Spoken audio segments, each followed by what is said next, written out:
man, Earth Enterprise is so fucking awesome. They're incredibly professional, very adept at merchandising. What more could you possibly want from a printing company based out of New York? Okay, yeah, I know. You're all here for another great enterprise of people on Earth. Enterprise! Rent-A-Car, baby. Yeah, that's right. 30% off, cheaper deals than any other luxury big retailer car provider. Oh, hey, look at that. You flip the words around. You get Enterprise Earth.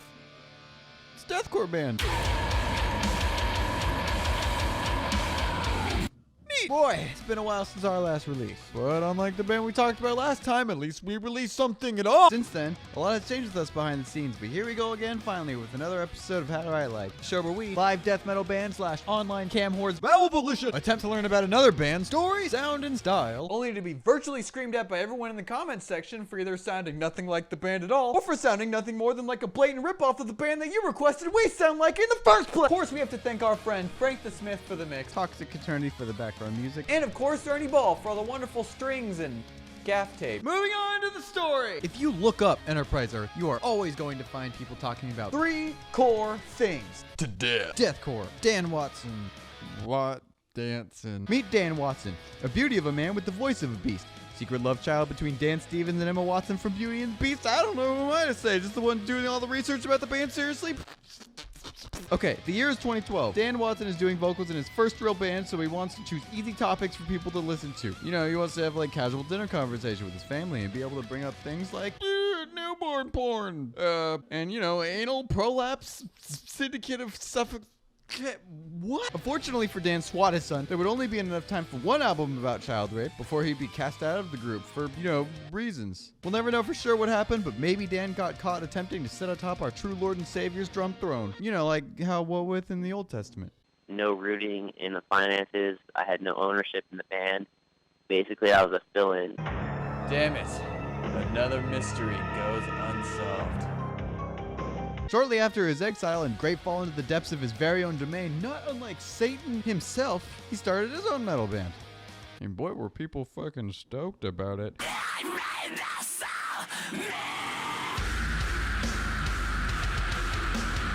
And now meet the other founding member of the band still remaining in the band, Blowjob Simpsons. He's the one who handles all the music, compositions, instrumentation, engineering, soundizing, musicianship, and playgoodery. We'll get more into all that later up in the tutorial section. Don't forget all these other noticeable people that have been around, like Alien McShreddy Pants from that Deathcore band, Rowley McGrumpy Pants from that Deathcore band, that one model. A quick peep for even a second at their social media page, their Wikipedia page, their facial page for even just 10 seconds, and you will assuredly be told about their instant success overnight and about how widely they've been accepted by everybody, and ooh, everybody loves me, look at ooh. The band debuted with a single released through a record label right out of the get-go and have basically clawed their way all the way to the top of the lower middle. Hypothetically say we'd like sign to Sumerian, where we're going to be at like the bottom of the food chain on the Sumerian and be kind of like a back burner band. EE basically walked into the school cafeteria on the first day, noticed a table of kids being led by this guy, and his record label conceptualized through a pop punk band and thought, yeah, we'd look pretty fucking cool if we stood over here. And ever since then, they've learned so many critical, game-changing things, like referring to ourselves in the third person of our own videos that we make so we can avoid ever having to do a real-life interview ever again. We don't like the mugginess, but we like Florida as a whole. Okay. I think this is where swamp ass originated. Yeah, I'm gonna go ahead and claim that. We'll claim swamp ass. Absolutely. God, it's like all metal bands just get the worst interviews. Different with this new album than other material, or what do you think? There's like a handful of new demos in the works, I think. I mean, we'll retain so we can expect some of the same, but very different. So, Enterprise Earth has basically become the embodiment of what it means to be a deathcore band. Before our last record, Patient Zero was just pure deathcore. Same with 23. It was more experimental, but in metalcore, but also pure deathcore. Or I mean, you know, at least they were. Until they released Embodiment, where they supposedly changed the game beyond deathcore to something we've never even imagined. But with this new record, we wanted to go in a different direction. Yeah, something new sound. I'm tired of saying deathcore. Let's say something new. You're gonna hear a lot of different styles implemented and combined to bring this new sound that we've developed. New sound! It's fast, it's technical. Holy shit, it's gonna be fast! It's slow sometimes. It's fast. Holy shit, it's gonna be slow! You're gonna hear this new sound. How are you gonna logically explain what you're telling me here? What even kind of music this is? An album that's metal. An album that's this new sound that's metal as fuck. We've developed metal. Metal! Oh, he calls it Deathcore. What is it even? If Energized Girth are considered to be the personification of deathcore, then our job here to write like them is to just figure out what a deathcore band is, and then maybe tack on some alien shred leads for funsies, you know, because guest solos. We've touched on deathcore before, but really the open-ended realm of discussion that topic leads down just kind of warrants its own video, so I don't have to keep worrying about repeating myself. To lay it all down in a different way, let's say we lay out heaviness and say like a spectrum. Deathcore would have to be the most spectrum that a band could possibly be. Everyone's been ragging on deathcore in an oversimplified negative way because they're just a bunch of guys who play a bunch of chuggy chugs, scream all loud, fuck all that comes after that. And yet against all the odds, they have held onto a community large enough to sell out their live shows every single time I see them roll through town, with tickets going for like 20 bucks a pop. How? Because of the very same thing everyone keeps ragging on the deathcore bands for. Being just a bunch of musicians who want to make something heavy and brutal guitars and the eerie leads and the blood curdling screams and fuck all that comes after that. They have embraced their meme. This deathcore thing too is, I mean, a lot of bands, especially the ones that been around for so long, hate the label deathcore. We're very unique and original. We play death metal with breakdowns. I don't really know what genre we belong in, but we're very unique and original. Yeah, we might as well just call ourselves a deathcore band, I guess. Yeah, we're very unique and original. We play death metal with breakdowns. But I fully embrace it.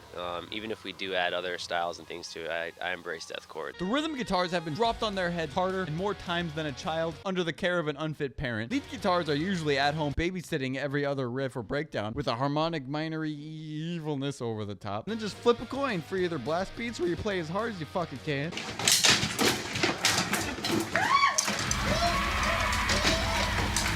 or breakdown beats where you just fucking mail your drum kit off to China. Just mail it off. Mail it off. It's 16 bars. It's in China. All right, collectively, does that figure out what deathcore is? We get a nice blanket over all that shit? No?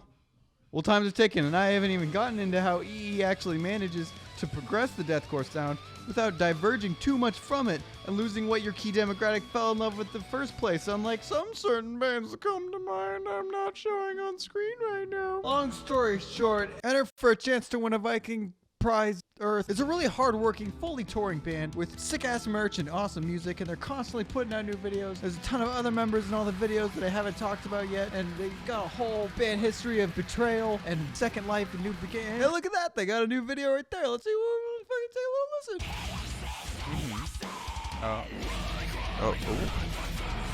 Okay, yeah. Yeah! Yep, it sure sounds like deathcore to me. All right, enough yapping. We're done with the story time. It's time to do the steps. It's time to get your guitar, head on over to the classroom. Let's get to work on learning. Let's learn how to play the song. It's me in the flesh and body. Isn't that weird? And I'm in like a classroom environment. You know what that means? Testy school time. All right, it's time for the steps. You got your guitar in your classroom. I got my classroom in my guitar. Here we go with the steps. Follow along at home. Step 1. Step 1 is going to be this D harmonic minor. It's all evil sounding open riff. I got a bunch of open notes in D harmonic minor, and it's ominous. We're going to put some toms behind it. It's going to be all building and ominous and a great intro.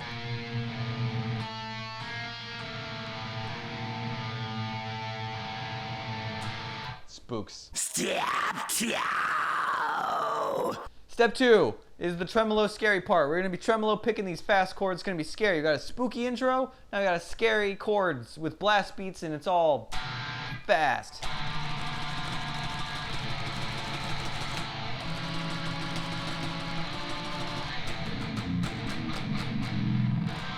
Scary chords. Step 3. Step 3, we want to be a deathcore band. So we got to take death metal riff, like this little, and then throw a death metal breakdown, deathcore slam on it. So yeah, let's go ahead and add the death metal riff with the death metal breakdown, deathcore, and it's break deathcore. Step 4. Step 4 is straight up breakdown. You ever play Zeros, Chugs? Tech metal.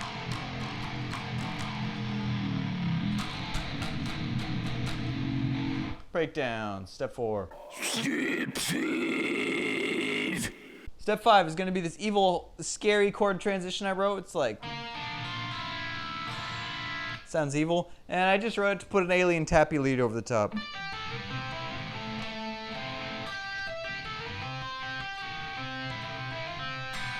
And it's got an alien effect on it, and it sounds all alien, like some sort of aliens wrote it. Step 5, aliens wrote it. Step 6. Step 6 is going to be these faster chugs. It's going to be like a breakdown, but fast, like a back down. And it's going to have this slip and slidey lead over it. That's going to be all like...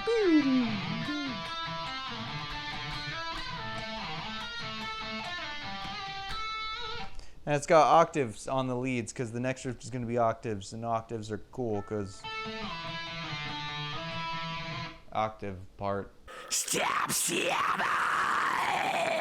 Step 7, we're going to play open notes, and we're going to keep that metal feel with those octave chords. By making it all harmonic minor and evil, and going back to kind of the intro roots. So we got this big old riff that's just like...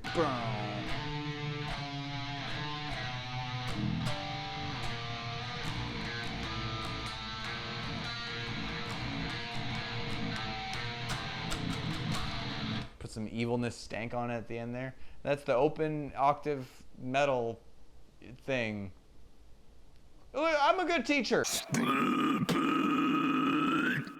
8, just play opens. Whatever, you lost faith in me as an instructor, it's fine. You're a metal band, just play opens. Step 9. Step 9, slam. You play your 2 fingers like this, and you just move it around. Fuck scales, fuck knowing what you're doing, just play slam notes, just make everyone want to punch their fucking grandma in the face.